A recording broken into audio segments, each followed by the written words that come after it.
hoje venho-vos trazer uma opinião de um livro que me demorou 2 semanas para acabar. Estou a falar do Smilla e o Mistério das Neves, de Peter Hoeg. O que é que acontece com este livro? Este livro prometia muito. Começar pela capa.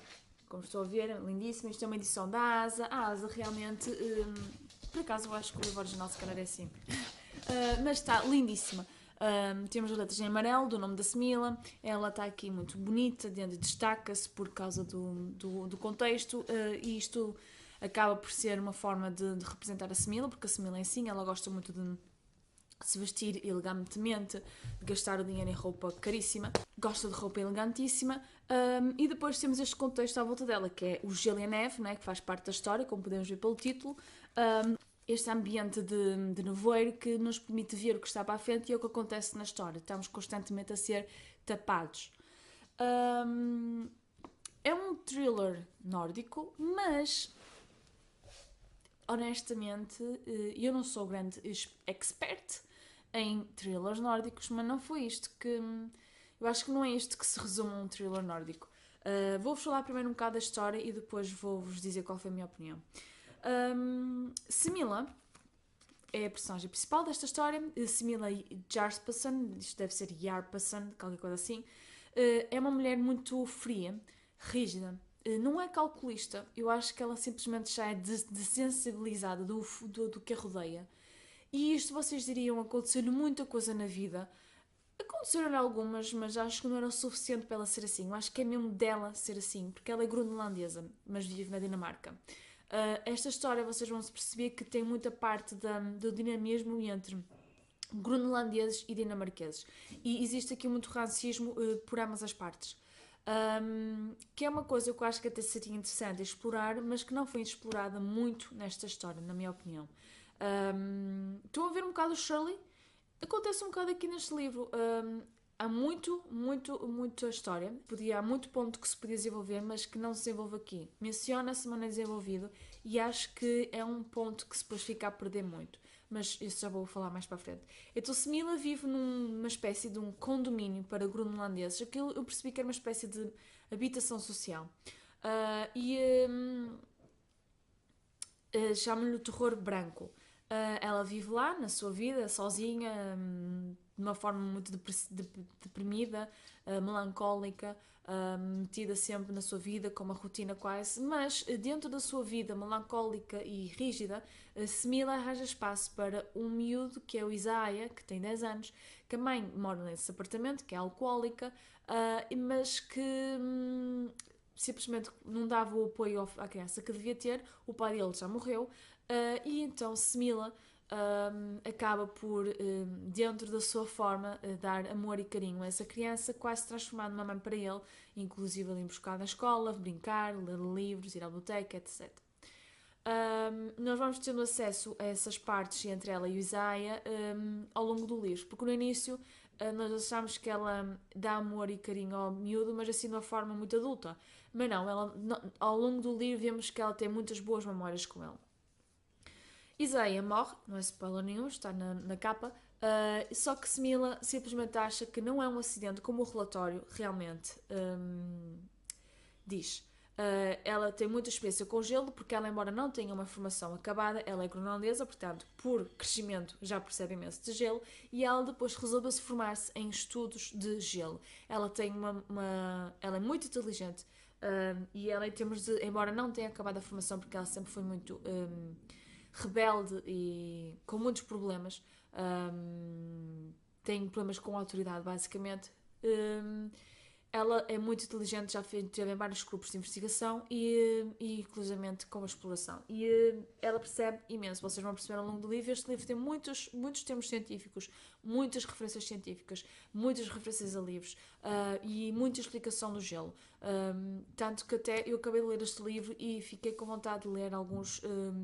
informar-me mais acerca do gelo, porque realmente eu nunca tinha noção que o gelo tinha assim tanta variedade de informação. Portanto, ela não acredita no relatório e então resolve começar a explorar sozinha, assim do nada, que foi isso que lhe trouxe muitos problemas. Resolve explorar o porquê de estarem a encobrir a morte do Isaiah. Primeiro começa pelo médico legista, depois acaba por ter que se meter com o detetive que está a fazer esse relatório, e ela acaba eventualmente por assaltar um instituto qualquer, que agora não me lembro o nome, que é o mal dos nórdicos, e eu simplesmente não consigo decorar os nomes, e às vezes eles falam de personagens que já apareceram mais do que aqui uma vez, e eu já não me lembro qual dessas personagens é que é. Tenho um problema muito sério com com os nomes nórdicos. Excepto no IKEA. E ela eventualmente vai-se começar a meter com quem não devia. Porque existe toda aqui uma trama para esconder a morte de Isaiah, mas honestamente a resolução é tão simples que a complexidade da história acho que não acaba por satisfazer a morte de Isaiah, se querem que vos diga, porque é tão simples o facto de ele ter sido morto que toda a complexidade da história, porque eu acho que esta história é muito não é em termos de profundidades e de camadas, mas em termos do assunto em si é muito complexo. A minha opinião, esta história tinha muito potencial. Já falei da questão do isto tem a questão do racismo, porque os groenlandeses têm racismo pelos dinamarqueses e os dinamarqueses têm um pouco de racismo também pelos groenlandeses. Era algo que eu acho que devia ser explorado aqui nesta história, porque é mencionado, principalmente no início, mas que não é desenvolvido. Também, por exemplo, a questão dos estudos está mencionado nas partes que devia estar a ser mencionado, mas temos muitas personagens que acabam por aparecer, desaparecer e voltar a aparecer, e ficámos assim um bocado perdidos, ou seja, não têm ligação à história e acabámos por não sentir que eles deviam aparecer naquele momento. E o meu problema, até na maior parte desta história, é na construção frásica. Por alguma razão, eu acho que a construção frásica deste livro não está bem feita. Eu tenho a sensação que havia seguimentos de frases que faltavam articuladores, e por isso parece que está a faltar informação.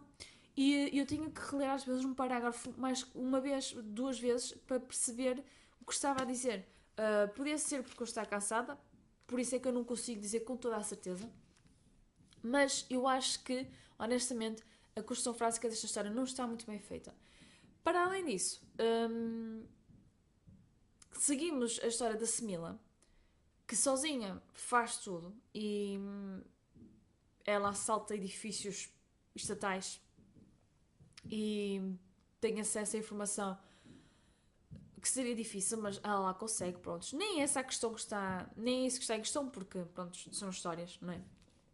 De ficção. Mas há aqui coisas que eu fico sem perceber, porque parece assim, a história é ela a tentar desvendar, é ela a tentar fazer as coisas, depois ela está, ao mesmo tempo, está a pensar, temos analepses e pensamentos dela que não têm nada a ver com a história. E é cortado assim o meio, e às vezes temos comparações. Isto é uma escrita nórdica, ou seja, normalmente os escritores nórdicos por si já não usam muito a adjetivação, nem têm aquela forma de escrever muito mais lírica. É uma escrita objetiva. E eu acabo por gostar disso. Por exemplo, quando tínhamos aqui descrições de uma sala, geralmente ele fazia quase uma lista de inventário, um candeeiro, uma mesa, uma cadeira, não sei o quê. Não era como aquela, e quando ela passa por aquele candeeiro cheio de trabalhos, não sei o quê, e depois senta-se naquela cadeira que era veludada e era muito boa para os seus sentidos. Não tem nada disso. Aqui o que é descrito com vírgula, ponto.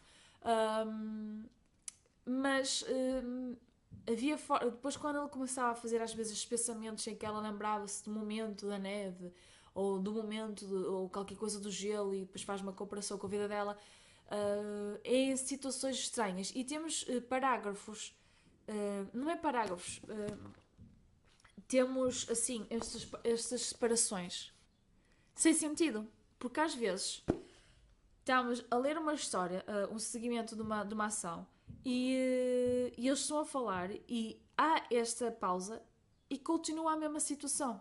Ou seja, a pausa não tem lógica nenhuma. E como podem ver, tipo, eu acho que esta é tema das situações. Isto e isto é a mesma situação. Portanto, estão a ver que são assim pequenos pormenores que estão aqui na construção do livro que acabam por tornar a história muito estranha. E depois, eu acho que isso é um problema meu.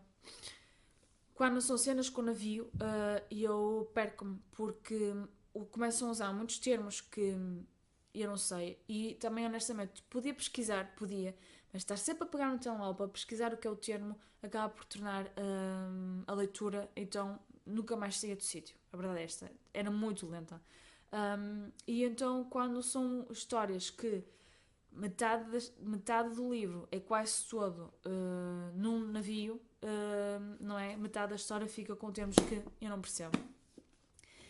Para além disso, de tudo, a história acaba por ser muito complexa. Temos envolvências que temos, ou seja, acabamos por saber círculos da história que não fazia necessidade.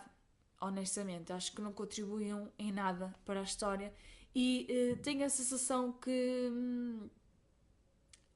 há coisas que nos são dadas que não faz sentido, outras que são dadas no momento errado. E portanto, não foi isso. A construção da história para mim está muito mal feita. Eu não vos consigo dizer, porque eu não marquei, honestamente não marquei, mas. E o final da história, estou-me a esquecer desta parte, que acho que é mais importante. Eu vou-vos ler o último parágrafo. Contam-nos, viram eles dizer-me, para que possamos compreender e resolver o caso. Estão enganados. Só podemos resolver o que não compreendemos. Este caso ficará sem solução. Porque, basicamente, pelo que eu percebi, não é? Porque há coisas que ele está a escrever e que eu não percebo o que é que está a acontecer. Pelo menos comigo passou-se isso, não é? Mas é que a pessoa com quem ela está a lutar, porque no final ela está numa espécie de luta com alguém, e eu acho que é uma pessoa, mas depois não entendo o que é que aconteceu ao outro. E fiquei assim. Portanto, como é que eu vou explicar? Não é mal de todo. É um thriller bom, que tem muita potencialidade, mas que por causa da construção péssima, não o recomendo. Se estiverem numa altura boa para ler e querem muito ler um thriller, aí recomendo-vos. Como eu estou nesta fase, esqueçam, não vale a pena pegar neste livro. Talvez eu vá reler noutra altura, mas para já não. Eu não gostei, não foi uma boa experiência de leitura. E eu nem sei, eu acho que lhe dei 3 estrelas e o que lhe valeu foi mesmo a potencialidade da história, por isso é que eu lhe dei 3 estrelas, porque por um lado também estou comprada, porque vem da área científica, isto tem muitos temas da área científicas e tem muita parte com a área científica, principalmente a área do gelo e da matemática, que ela aqui fala muito de matemática, mas o resto da história está muito mal construída. Principalmente, por exemplo, tem uma parte com um parasita aqui. Isto tem um parasita. Tem um meteorito que está no gelo e que está a aquecer. Ficámos sem perceber porque é que o meteorito está a aquecer. Ficámos sem perceber então qual era a história do verme. Porquê isto tudo com o verme. Portanto, esqueçam. Comigo passou-se isso. Agora, digam nos comentários quem já leu. Eu vi pelo menos que a miúda aqui que tinha lido e que também não gostou muito da leitura. Portanto, se já leram, digam nos comentários se tiveram a mesma opinião que eu. Se vos aconteceu isso, ou se foi eu só que não estava mesmo no espírito de paralisto. E que realmente tenho pena porque a história em si acho que tem muito potencial, porque tem muitos pormenores e está muito rica em pormenores, mas foram muito mal aproveitados. Fica aqui a minha experiência e até à próxima opinião.